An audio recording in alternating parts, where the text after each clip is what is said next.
I'm not 100% sold on this look. Holy smokes, there actually is a lot of leaks. Like, look at all of this oil. That's it, the last piece of the puzzle here. Giving this more of a hot rod look, like I find the sunken wheels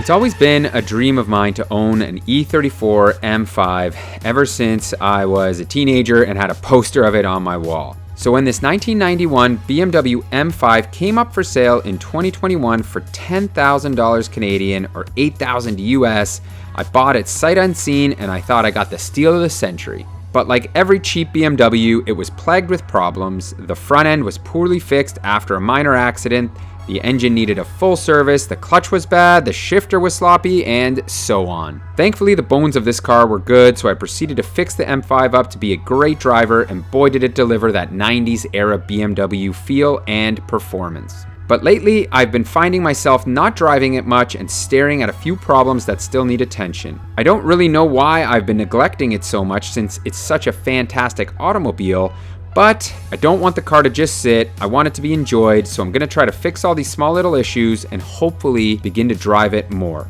However, by the end of this episode, I'm gonna have to make a decision whether I keep or sell this car. So as you can see, I am at quite a crossroads with this M5, and the front end is my biggest problem right now. So this car was in fact in an accident, and the hood has been repaired very poorly, and the fender is really the bigger problem for me.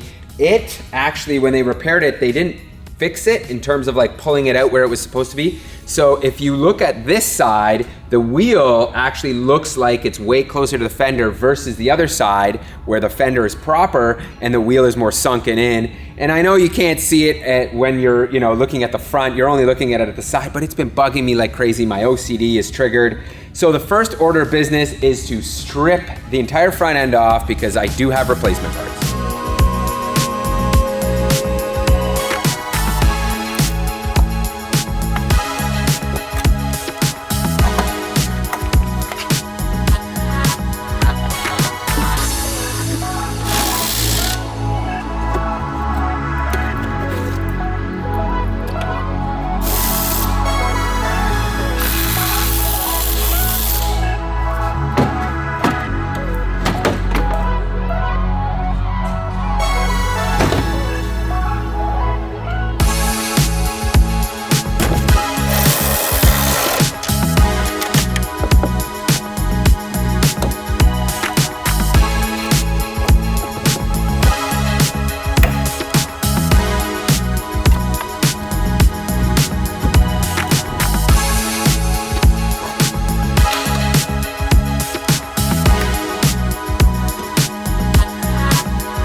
And we have stripped the front end, and man, BMW, after working on that rusty Integra DP, this one, no snap bolts, everything comes off.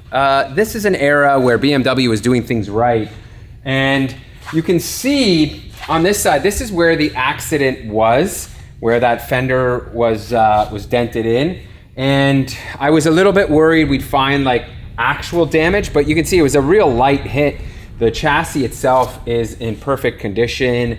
Doesn't look like any type of repair job has been done. And here we have the replacement fenders. I did get both, even though this side wasn't damaged. I figured I'd get them done at the same time.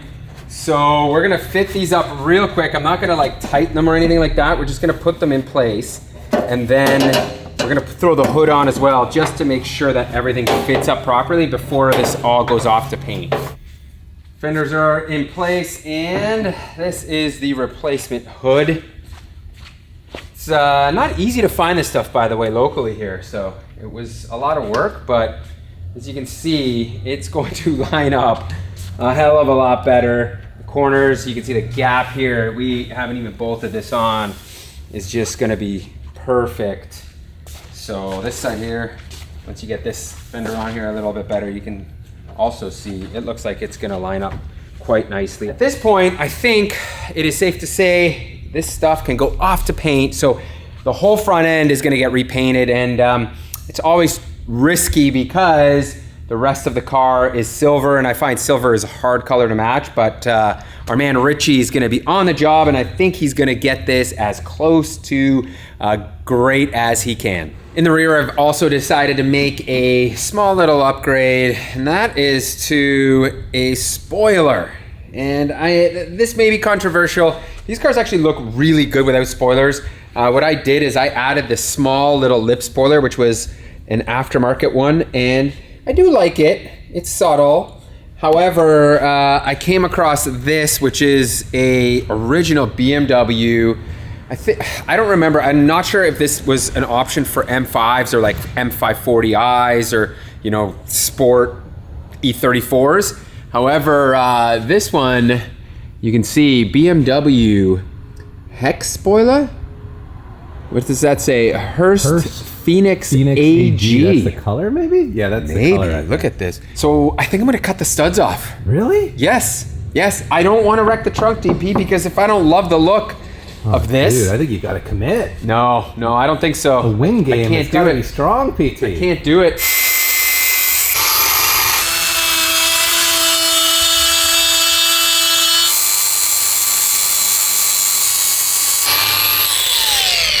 Now, before you go in the comment section and tell me this is a super rare spoiler and you're an idiot for doing that and wrecking the spoiler, I just looked on eBay and I found one, only one, but it was for $250 out of Sweden. So they're not that expensive, and really, like, I'm not 100% sold on this look. This certainly adds more of like a, you know, racy look. Yeah, it adds some. It's an M-Tech spoiler, so it certainly adds some sportiness to it. I think it might look pretty cool once we get it painted, so we'll see. We are now gonna move on to fixing some of the leaks, and that's right, there is one leak left on this old BMW. If you guys watched the previous series, we fixed a ton of the leaks. Some of you may look at the bottom of this vehicle and say, holy smokes, there actually is a lot of leaks. Like, look at all of this oil seeping out. What is all of this yellow stuff going on, this golden color here? And that is because this car was honey sealed. So this actually is not a leak, even though it looks like it may be one.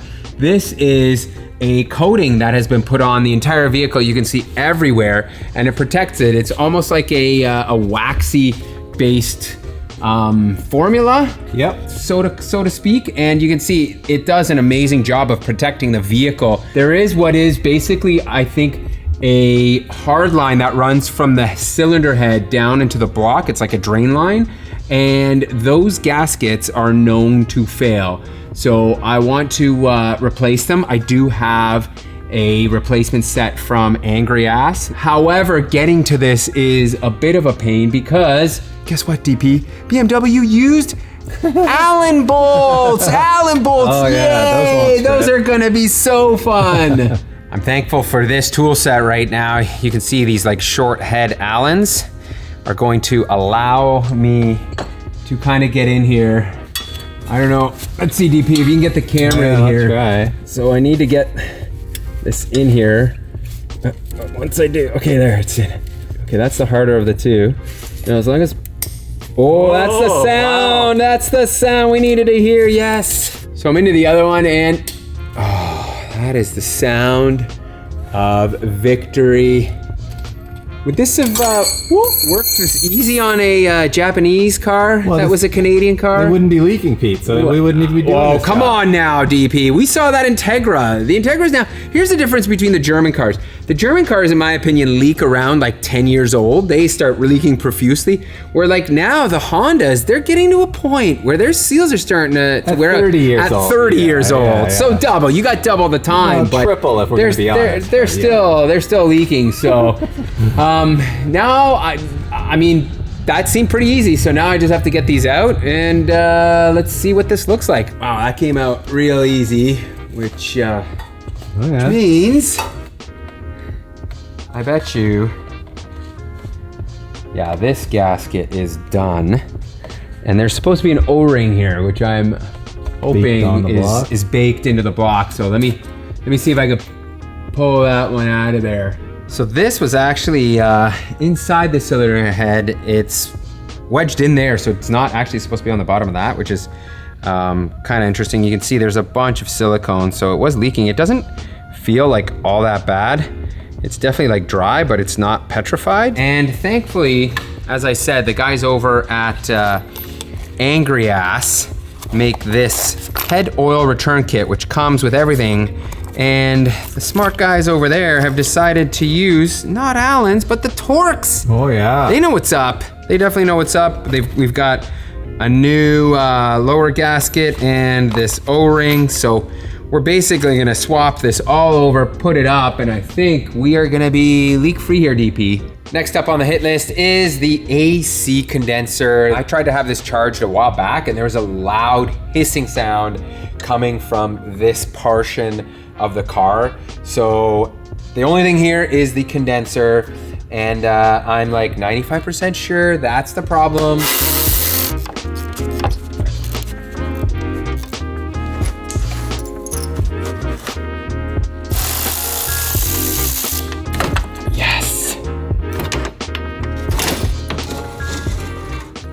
Condenser is out, and as you saw, not a terrible job. I just want to test it right now, just to make sure that the leaking I heard was in fact it. Is this OSHA approved, PT? You can hear it, see? Yeah, you can. It's right around. It's over in this area. Right here. Here, let's just release that. I should have just looked at it, guys. Because, well, look, it's been rubbing here. You see this? It's rubbed through right here. That's it. That's where the leak is. So this idea to change the AC condenser out was last minute, and I jumped onto FCP Euro. They had one condenser left from a clear out, and I managed to order it up. It was $150. So thank you to FCP Euro for getting this over to me so quickly. Those guys are awesome. And this does have a lifetime replacement warranty. So if this ends up going again, which I'm gonna make sure that it's not rubbing. That's one of the things I wanna confirm, but if it does, I just buy another one, ship this back to them, which is a pretty amazing deal. All the body work is back from paint, which is really good, so we're gonna start mounting that up. But before we do, I noticed that we have a broken bolt right here, and this is for the mount for the lower fender. And I'm gonna try to extract this the old-fashioned way by drilling a hole. So first thing we're gonna do is give this a punch. And now, let's see if I can drill this. So with that pilot hole drilled in the bolt, next up is the extractor bit. You can see this guy here. And I'm gonna start going into this. Really, oh, DP, this is where something snaps. Yeah. This is how it usually goes. But let's see what happens here. It's digging in nicely, but I kind of feel like I need to put some heat into this. Yeah, maybe. Getting hot fast here. Stepping up to the larger extractor here, and let's see what happens. This one's bitten really hard. Can't believe it. Look. I know, it wouldn't break free. You can see the other side, I can see here, like, it's actually quite clean from a thread perspective, but it just doesn't. I need to be wearing some safety glasses, DP. Oh, see, broke the bit. Well, man, that is quite frustrating. Very frustrating, because it did its job, but that means that bolt is, wow, it is in there. Unfortunately, at this point, I'm just gonna have to give up on this because it's gonna require a bunch of work to do proper. And really, if you guys notice this hole right here, there was already a self-tapper here. So I've got my excuse to just send another self-tapper through it. and secure this fender. We'll see what it looks like when I get it on here. I might be able to utilize these 2 holes for something.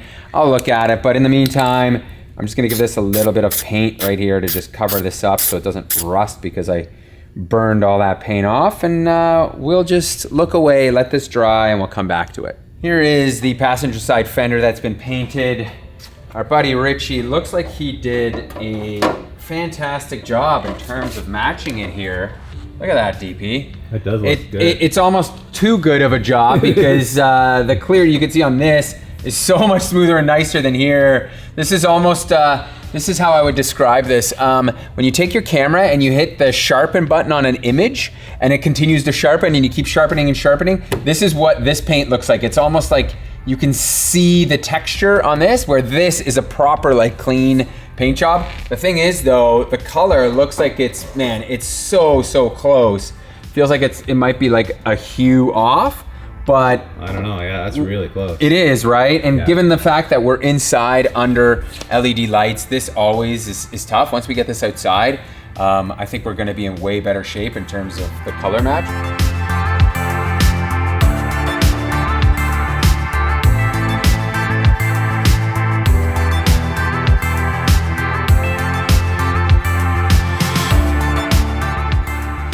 Quick interruption here. As you can see, what I figured out is I'm just gonna take a nut and a bolt with a large washer, pass it through this side here, and tighten this up.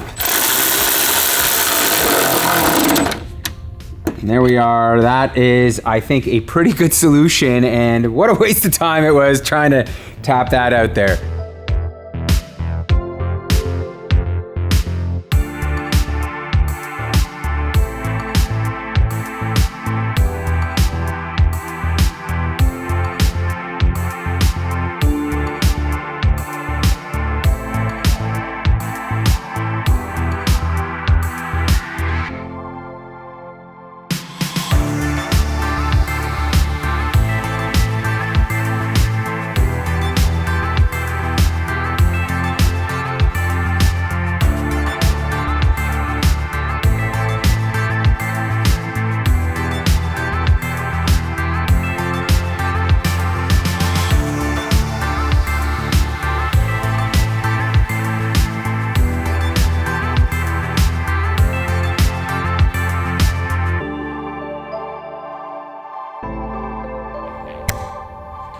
That's it, the last piece of the puzzle here, and the front end is all together, and wow, if you omit the back of the car, this thing looks like a brand new car right now, DP. It does. I love it. And, you know, everything lined up fairly well. As I said before, this is kind of our only small little hiccup here with the hood just being out a little bit, but otherwise, the fitment is great. Richie did a fantastic job, as you guys can see, repainting it. The spoiler painted, we can get a better look at this thing and make a judgment call, DP. This is exactly why I didn't want to drill holes into the trunk to mount this thing, because I do like it, it's different, but it kind of takes away from that boxy squareness that is the E34 that we've all come to love. So, I don't know. What do you guys think? Like, that is what it looks like without, which again is clean. Boring. I like clean.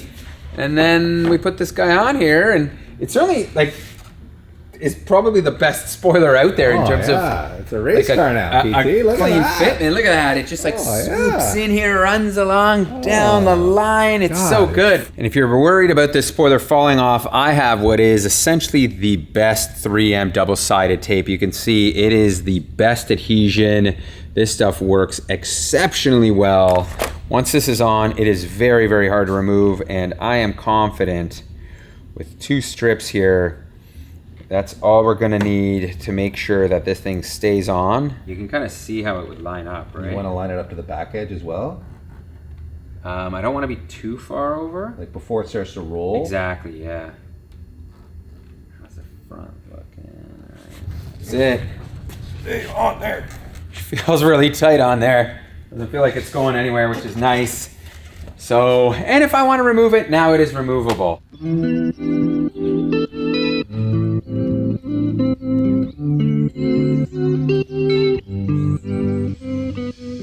It is time for yet another wheel change on the E34 M5, and I really do love these wheels, which are the M parallels in an E34 spec.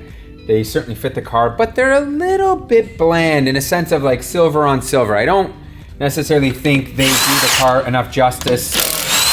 I've got what I think is the perfect solution. And here is what I think is the best and most fitting set of wheels for this car. These are a set of Augment Wheel Company E34 throwing stars that reimagined. Obviously, this is a 3-piece wheel. I had these originally on my E39 Touring, and Dan has rebuilt these to a proper spec for the E34. And before they were a silver lip, and this time around I had them do it polished, which is a more OE look. These are 18, so they are a little bit bigger. They're gonna have more of an aggressive fitment, obviously, than the stock throwing stars. You can see it's got a nice concave face. The fitment on these is quite aggressive. So let's see what this thing looks like here. Woof, man, DP. We've got what I think is pretty much perfect fitment on the front here. Wow, yeah. And in the rear, same thing. Like this certainly has leveled this thing up quite a bit. Like the rear here, wow, man.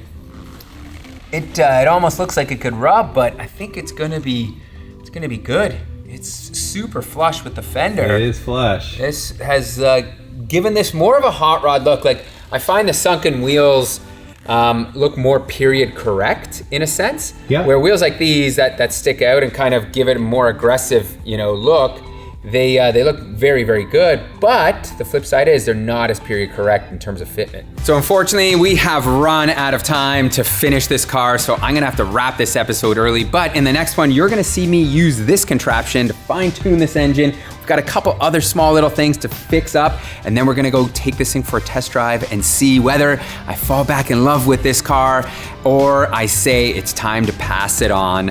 So thank you guys so much for watching. If you're interested in supporting us, we do have the memberships on YouTube, so hit that join button there, or go check us out on Patreon, or a simple subscribe and a like also goes a long way. So thank you guys so much for watching. So stay tuned for the next episode. It's gonna be a good one.